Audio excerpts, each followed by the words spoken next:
नमस्कार. मी भाऊ तोरसेकर. तुम्ही बघत आहात प्रतिपक्ष. मित्रांनो, एक गोष्ट वारंवार मी ऐकलेली आहे, ती अशी की इतिहास हा जुन्या चुका दुरुस्त करण्यासाठी असतो. किंबहुना चुका दुरुस्त नाही झाल्या तरी त्याच चुकांची पुनरावृत्ती होऊ नये यासाठी इतिहास असतो. पण जर तुम्ही त्यापासून काही शिकला नाही तर तुम्ही त्याच त्याच चुका परत करत जाता. आणि हा भाग जो आहे, हा फक्त ज्याच्या वाट्याला तो अनुभव आलाय त्याच्या पुरता मर्यादित नसतो. दुसऱ्या कुठल्याही व्यक्तीला आपण पुस्तकं कशाला वाचतो, आपण व्याख्यानं का ऐकतो, दुसऱ्यांचे अनुभव आपण कशाला ऐकतो? त्याचं कारण हे असं की ते आपला अनुभव सांगत असतात आणि त्याच्यात त्यांचा फायदा किंवा तोटा कशामुळे झाला हे सांगत समजावत असतात. आणि ते जेव्हा आपण समजून घेतो तेव्हा आपल्याला लक्षात येतं की अशा परिस्थितीत असं वागलं किंवा तसं केलं तर नुकसान होतं किंवा फायदा होतो. आणि म्हणून इतिहास हा त्यासाठी असतो. मग तो आपला असो की इतर कोणाचा असो, जर त्याकडे पाठ फिरवली तर नुकसान होण्याला पर्याय नसतो. आईन्स्टाईनचा एक उक्ती आहे, ती मी वारंवार मुद्दाम सांगत असतो की तीच तीच गोष्ट करत राहायचं म्हणजे तीच तीच चूक करत राहायचं आणि काहीतरी वेगळं निष्पन्न होईल याची प्रतीक्षा करायची आशाळभूतपणे, हा मूर्खपणा असतो. असं आईन्स्टाईन जे म्हणतो, तो अनुभव आपल्याला सार्वजनिक जीवनात आणि प्रामुख्याने राजकारणात नित्य नेमाने येत असतो. एका पक्षाने काय चूक केली, एका नेत्याने काय चूक केली, त्याच्यापासून इतरांनी धडा शिकला तर गोष्ट. आता मी मी माझंच उदाहरण तुम्हाला देतो की मी भाजपचा समर्थक आहे, कधी लपवत नाही. पण भाजप जेव्हा चुकतोय असं मला वाटतं आणि फक्त भाजप नाही, कुठलाही पक्ष त्याचं नुकसान होईल अशा पद्धतीत वागत असेल तर ते त्या पक्षाचं नुकसान आहे. आणि त्या पक्षाला देखील आपला फायदा करून घेण्याचा अधिकार आहे. आणि तो जर स्वतःचं नुकसान करून घेत असेल तर त्याच्यावर सडकून टीका केली पाहिजे, असा माझा आग्रह असतो. आणि म्हणून मी ज्यांच्यावर टीका करतो प्रॅक्टिकली त्यांनी सुधारावं हीच माझी अपेक्षा असते. ती त्यांची निंदा नालस्ती करण्याचा हेतू नसतो. तुम्हाला आठवत असेल तर गेल्या लोकसभा निवडणुकांनंतर भाजपला जो दणका बसला, तुम्ही भाजपचा समर्थक असून सुद्धा भाजपला अक्षरशः ठोकून काढण्या इतकी टीका केली होती. भाजपच्या काय ते IT सेल वगैरे असेल यांच्यावर टीका केली होती. भाजप हा आपल्या पक्षीय संघटना RSS वगैरे उपसंघटना असतील, शाखा असतील, वेगवेगळे विभाग असतील, त्यातल्या कार्यकर्त्यांना विसरून जेव्हा या मार्केटिंग कंपन्या, इव्हेंट मॅनेजमेंट कंपन्या, ओपिनियन पोल्स, काय ते सर्वे करणाऱ्या कंपन्या याच्यावर विसंबून राहिली, त्यावरून मी भाजपला झोड झोड झोडलं होतं 2024च्या लोकसभा निवडणुकीनंतर. त्यानंतर त्यांच्या एका प्रसिद्धी विभागाच्या प्रमुख व्यक्तीने मला अगदी बदनामीची नोटीस पाठवण्यापर्यंत मजल मारली. पुढे काय झालं नाही आणि होऊही शकलं नसतं. कोर्टात उभं राहण्यासाठी मुद्दा लागतो आणि तो मुद्दा माझ्या व्हिडिओत कुठेही नव्हता, त्यामुळे मी त्याला घाबरलो नाही. पण विषय असा की अनेक भाजपच्या लोकांनी माझी माफी मागितली, कारण त्यांच्या एका पदाधिकाऱ्यांनी मला कायदेशीर नोटीस पाठवली. लगेच ताबडतोब सगळीकडे त्याची ब्रेकिंग न्यूज झाली. कारण भाऊ हा भाजपचा समर्थक असून भाजपकडून भाऊ तोरसेकरलाच लिगल नोटीस पाठवली गेली याची ब्रेकिंग न्यूज झाली. पण मुद्दा त्यातला असा असतो की हे मी जी काही टीका केली होती त्यातून महाराष्ट्र भाजपला जाग आली आणि त्यांनी आपलं पुढचं जे धोरण होतं, आपले निर्णय होते, आपला कार्यक्रम होता, कार्यशैली होती, त्याच्यामध्ये आमूलाग्र बदल केला. आणि त्याचा परिणाम अवघ्या 5-6 महिन्यामध्ये दिसला. अगदी महाराष्ट्रात मी काय लिहितो, बोलतोय, लिहितोय याला महत्व नसतं. पण जर त्या पक्षाचे लोक जाणीवपूर्वक आपल्या पक्षाच्या हिताच्या दृष्टीने टीकेकडे बघत असतील तर त्यांनी केलेल्या बदलाचा फायदा त्यांना कसा मिळतो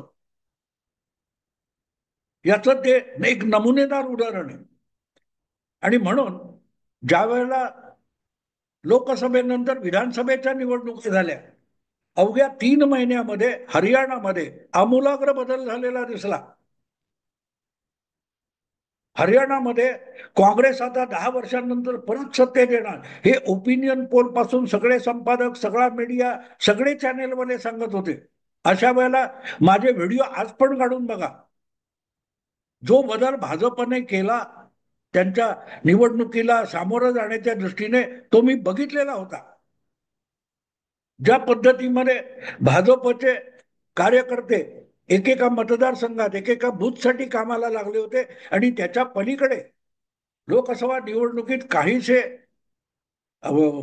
बाजूला पडलेले, शिथिल पडलेले आर एस एसचे कार्यकर्ते, स्वयंसेवक हे जे कंबर कसून कामाला लागले होते विधानसभेला, त्याचा फरक हरियाणामध्ये पडणार.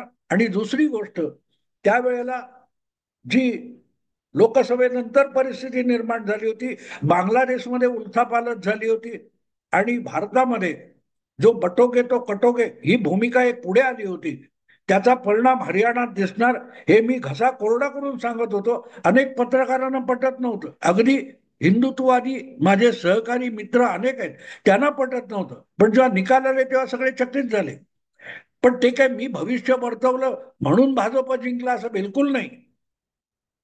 ज्या चुका भाजपच्या मी दाखवलेल्या होत्या त्या चुका सुधारण्याचं आणि ज्या चुका परत परत आपण करतो त्या करू नये याकडे जाणूनपूर्वक भाजपने बघितलं. त्याचा फायदा भाजपला मिळाला. त्यामध्ये भाऊ तोरसेकरचं बडबडणं किंवा जे काय असेल ते कर्तृत्व शून्य आहे. मी तुमच्या चुका दाखवल्यात, तुम्ही सुधारा, नाही तर कर्माची फळं भोगा, ही साधी सरळ गोष्ट असते. आणि माझा कुठल्याही पक्षाच्या बाबतीत टीकेचा रोग तो असतो की तुम्ही तुमचं नुकसान करून घेताय, तुमचं स्वतःचं नुकसान थांबवा, एवढाच माझ्या टीकेचा हेतू असतो. जसं दारुड्याला दारू पिऊ नको त्याचे दुष्परिणाम सांगत राहणं, तसं टीकेचा सूर असला पाहिजे. आता गंमत बघा की याचा फायदा महाराष्ट्रात भाजपला अपरंपार मिळाला. आणि भाजपलाच नव्हे तर भाजपच्या सोबत महायुती जी होती तिला देखील. ते फक्त लाडकी बहीण आणि याच्यावर टाकून चालत नाही. तुम्हाला तुमचं शेतातलं पीक घरी कापून आणेपर्यंत तुमचं नसतं हे लक्षात घ्या. त्यामुळे त्यासाठी संघटना कार्यकर्ता आवश्यक असतो. म्हणून तो 2 खासदारांपासून 240, 303, 282 इतकी मदर भाजप मारू शकला.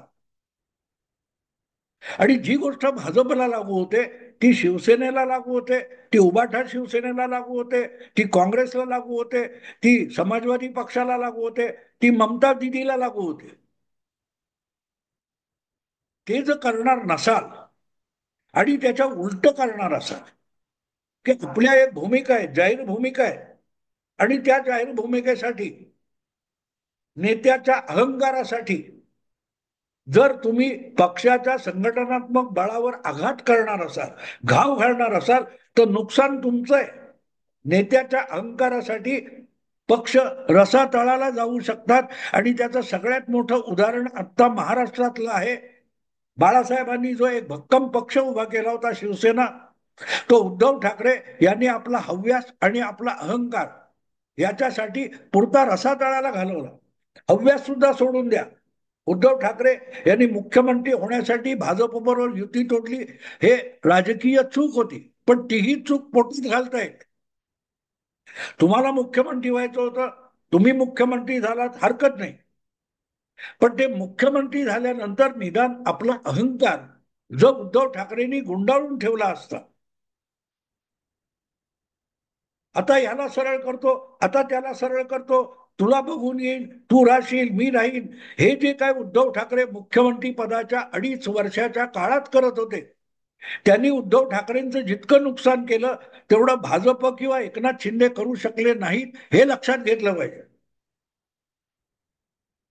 नारायण राणेंना जेवणाच्या ताटावरून उचलायचं, त्यासाठी नाशिक, पुणे, मुंबई 3 ठिकाणाहून पोलीस पथकं रत्नागिरीला पाठवायची.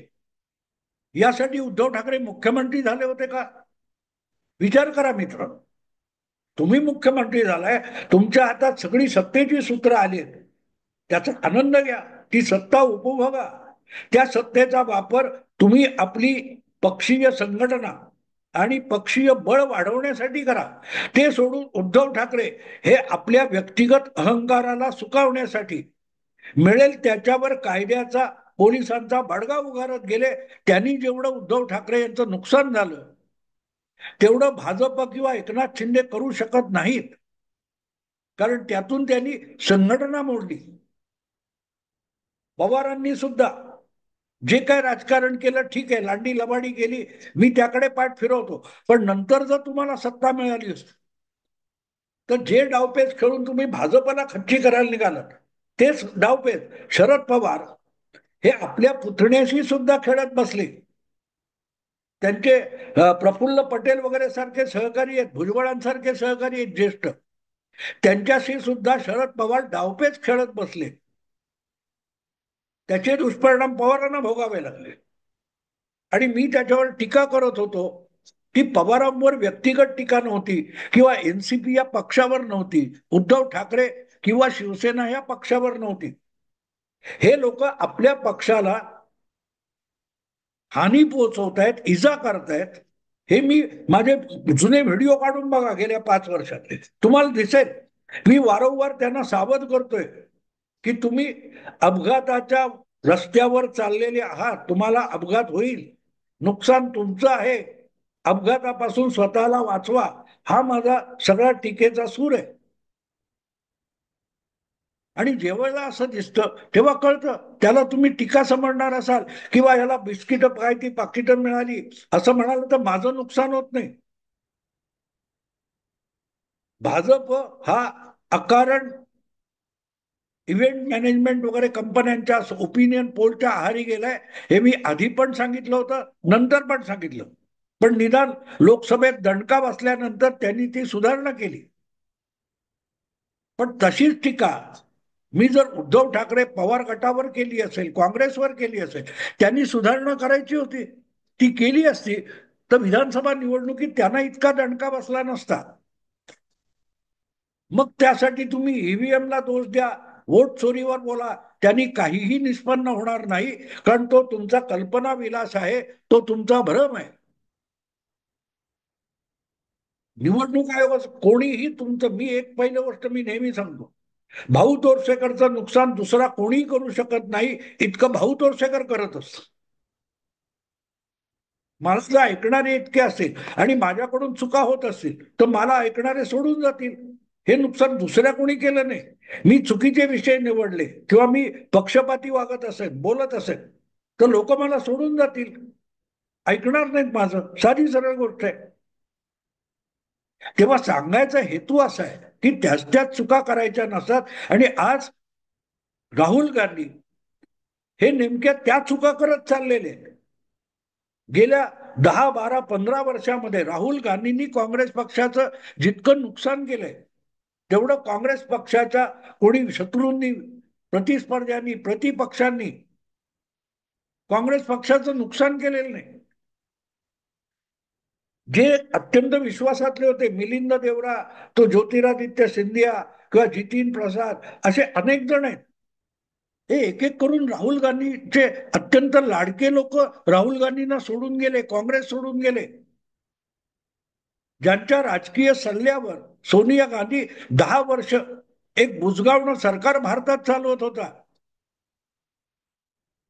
त्या सोनिया गांधींचे विशेष सल्लागार, सगळ्यात विश्वासू अहमद पटेल यांचा मुलगा फैसल पटेल हा आता काँग्रेस पासून दुरावलाय, काँग्रेसमधून बाहेर पडलाय आणि तो चक्क मोदी आणि शहांचं कौतुक करायला लागला. तर त्याला फोडला म्हणायचं का नाही? त्यांनी आपल्या जवळ राहू नये अशी परिस्थिती जेव्हा तुम्ही निर्माण करता, एकनाथ शिंदेला सदोदित अपमानित करून त्याच्याकडे असलेल्या गुणवत्ता किंवा क्षमता यांच्याकडे तुम्ही दुर्लक्ष करणार किंवा त्याला पायदळी तुडवणार, तेव्हा त्यांनी शिवसेनेतून निघून जावं. अशी परिस्थिती तुम्ही निर्माण केल्यानंतर भाजपने त्याला मांडीवर घेतलं की कडेवर घेतलं म्हणून रडण्यात पॉइंट नाही. जी गोष्ट एकनाथ शिंदेची आहे ती नीलम गोरे सुद्धा बोलल्या, मनीषा कायंदे बोलल्या. आणि नेमकं आपला ते राहुल गांधी सध्या ते करतायत. कोणीतरी एक चार टार्की येतात, आपण एक्सपर्ट आहोत म्हणजे काय त्या इव्हेंट मॅनेजमेंट कंपन्या असतील, ओपिनियन पोल वाल्या कंपन्या असतील, त्यांनी सांगितलं की वोट चोरी, ईव्हीएम हा विषय लावून धरला पाहिजे आणि राहुल गांधी त्याच्या मागे धावत सुटलेले.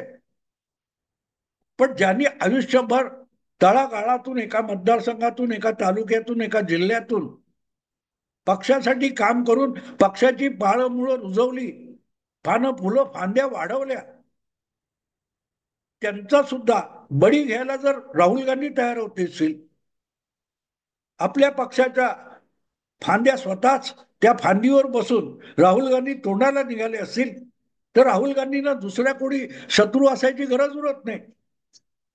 हे जे काय वोट चोरी आणि निवडणूक आयोगाच्या विरुद्ध कंबर कसून आणि तलवार उचलून राहुल गांधी निघालेले, आणि त्यांनी ज्या बंगलोरच्या मतदार यादीचं उदाहरण दिलं, तेव्हा कर्नाटक मधलाच त्यांच्याच पक्षाचा राजण्णा नावाचा मंत्री राहुल गांधी बोलतायत, तो मूर्खपणा कसा आहे, असला आरोप करायला आपल्याला शरम वाटली पाहिजे. कारण या मतदार याद्या कर्नाटकात तयार करताना कर्नाटकमध्ये सरकार सुद्धा आपलंच होतं, आणि त्यामुळे ज्या मतदार याद्यांवर राहुल गांधी आक्षेप घेत आहेत, त्या मतदार याद्या राज्य सरकारने बनवलेल्या आहेत आणि राज्य सरकारचेच कर्मचारी हे निवडणूक आयोगाचे तात्पुरते कर्मचारी म्हणून काम करतात.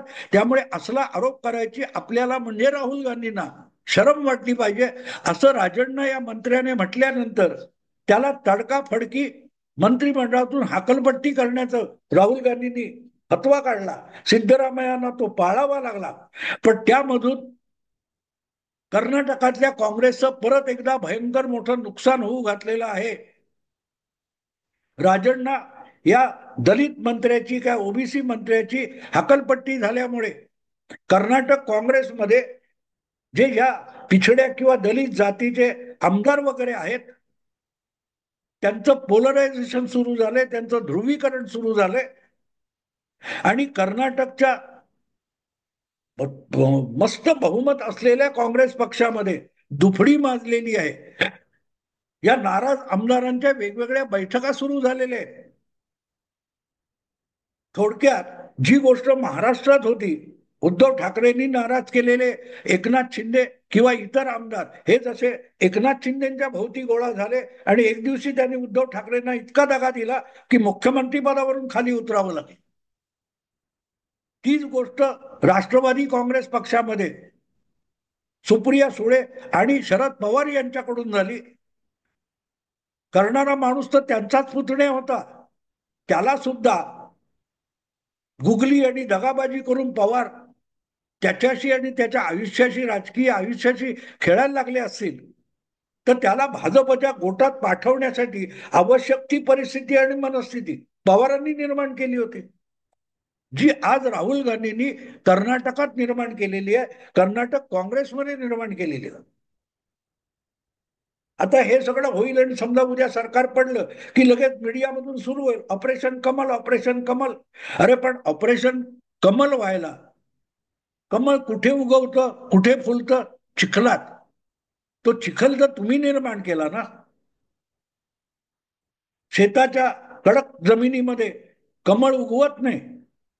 त्यासाठी चिखल दलदल असावी लागते. ती दलदल नसेल तर कमळ उगवत नाही, कमळ ऑपरेशन कमळ होऊ शकत नाही. आज कर्नाटकच्या बहुमत असलेल्या सरकार आणि पक्षामध्ये बेबनाव एकमेकाविरुद्ध संशय, एकमेकाविरुद्ध भांडणं आणि ती विकोपाला जाण्याची परिस्थिती राहुल गांधी आपल्या अहंकारापोटी निर्माण करत असतील. जर तुम्ही तो बंगलोर आणि कुठच्या मतदारसंघाचा दाखला देणार होता, तर निदान कर्नाटकातल्या पक्षाच्या नेत्यांना विश्वासात घ्यायला पाहिजे होतं, मग तो बोलला नसता. चूक तुम्ही करायची आणि त्याची किंमत राजण्णाने मोजायची. यातून राहुल गांधी कर्नाटकातला पक्ष उद्ध्वस्त करण्यासाठी आवश्यक तो माहोल निर्माण करतात. आणि त्यामुळे ज्या खबरा किंवा जी बातमी येते आता ती अशी दिसते की कर्नाटक काँग्रेसमधले एकनाथ शिंदे आणि अजितदादा यांना एक प्रकारे राहुल गांधींनी मोटिवेट केलंय, ऍक्टिव्हेट केलंय की लवकरात लवकर बाहेर पडा, कर्नाटकातलं आपलं सरकार पडलं पाहिजे. यासाठी जर राहुल गांधीच कर्नाटकच्या काँग्रेस नेत्यांना ऍक्टिव्हेट करणार असतील तर मग उद्या तिथे काही गडबड झाली, पक्षांतर झाली, फाटाफूट झाली, काही आमदारांनी राजीनामे दिले आणि पक्ष सोडला, तर त्याचा आरोप भाजपवर करण्याची गरज नाही. भाजपचं कामच आहे काँग्रेस विरुद्ध काम करणं. पण त्यासाठी पोषक वातावरण जर राहुल निर्माण करत असतील तर गुन्हेगार राहुल गांधी असतात. आणि म्हणून मी सुरुवातीला या सगळ्या परिस्थिती कशी निर्माण होते आणि कशी अधिक विकोपाला जाते याची अनेक उदाहरणं देऊन तुमच्या समोर सांगितली. याचं कारण मला ज्या माहिती आणि बातम्या मिळालेल्या आहेत त्यानुसार कर्नाटकामध्ये सिद्धरामय्या सरकार अडचणीत येण्याची परिस्थिती हळूहळू विकसित होत चाललेली आहे. असो, आत्ता इथेच थांबतो. आवडलं लाईक करा, शेअर करा आणि प्रतिपक्षाला सबस्क्राईब करा. नमस्कार.